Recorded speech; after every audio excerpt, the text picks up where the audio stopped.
The turnaround has started as we made money in baseball yesterday. Let's keep it going into Wednesday.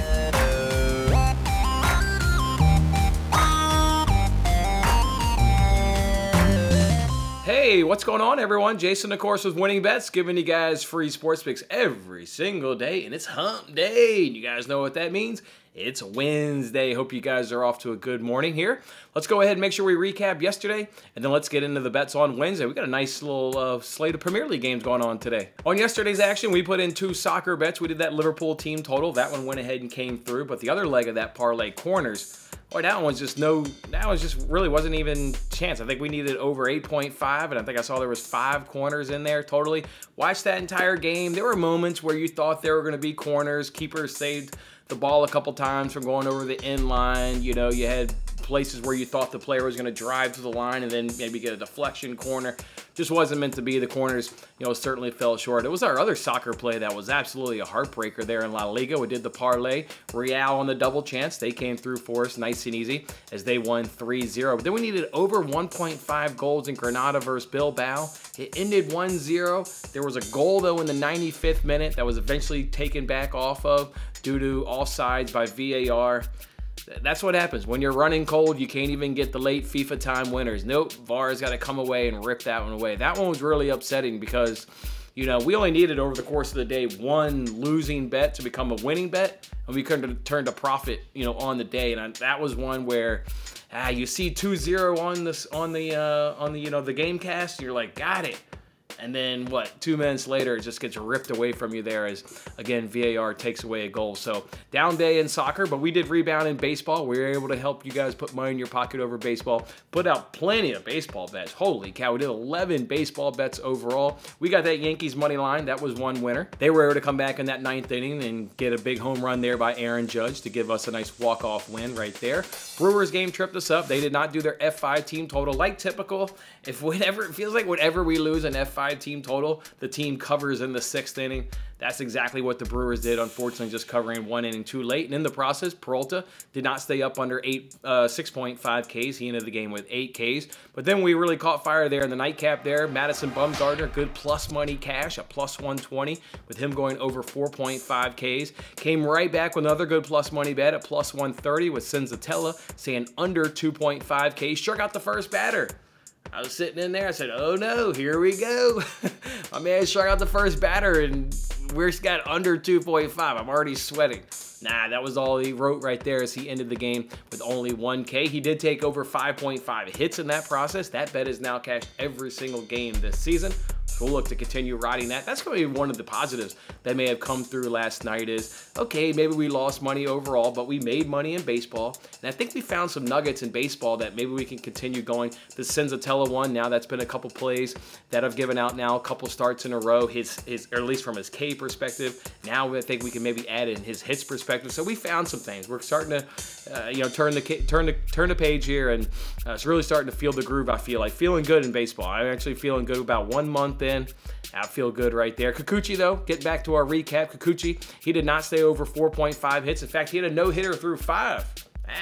Tough to go over your hit points when you're throwing a no-hit ball through 5 innings. And then we had 4 Nerfies. We got 2 of our Nerfies to cash, and then 2 of our Nerfies did not cash. All in all, it was down 1.3 units on the day, and down 5.58 units on the week. You can see right there we spent a couple arbitrage dollars, and again there on the bottom of the tweet, we made money in baseball. I think we're starting to turn the corner right there. We just got to have soccer pick it up, and I think we've got some excellent bets to cash in today's Premier League games. With that being said, let's just go right to these soccer bets, and I want to first start with this Wolves game, and they're taking on Manchester City.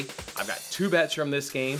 One's a 2-unit bet, and one's just a normal 1-unit bet. I want to go ahead and do Wolves plus 1.5 on the Asian handicap at plus 110. That's going to be the 1-unit bet.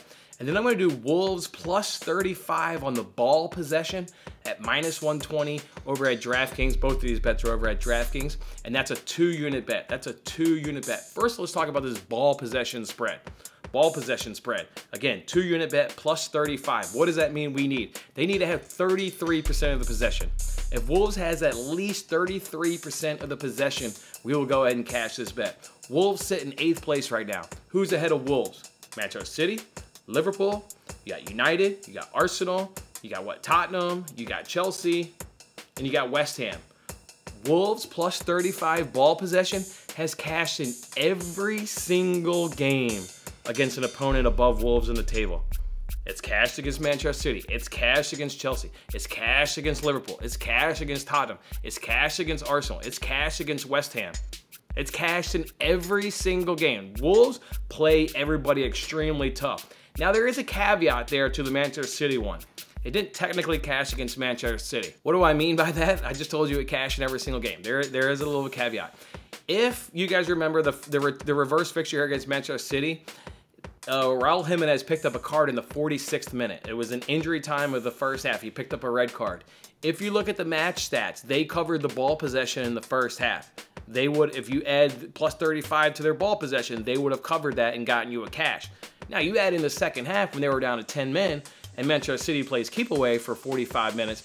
And now if you would look at the full game ball possession, they were nowhere near covering that. But I'm going to focus on what they did with Manchester City versus 11 men, because when they've got 11 men on the pitch, they can go ahead and cover this ball possession like they did in the reverse fixture. So if you look at Manchester City in the first half, and then again, look at the games against Chelsea, look at the games against Arsenal, look at the games against Tottenham, look at the games against Liverpool. They've covered plus 35 on the ball possession against every single team. Wolves plays you tough. Not only do they do a good job of keeping the ball, they also cover plus 1.5 on the Asian handicap. They covered plus 1.5 against Chelsea just the other week. They covered plus 1.5 against Liverpool. The best comp to Manchester City is by far Liverpool. They covered plus 1.5 against them. They covered plus 1.5 against Tottenham. They covered plus 1.5 against Arsenal, both games. They covered plus 1.5 against West Ham.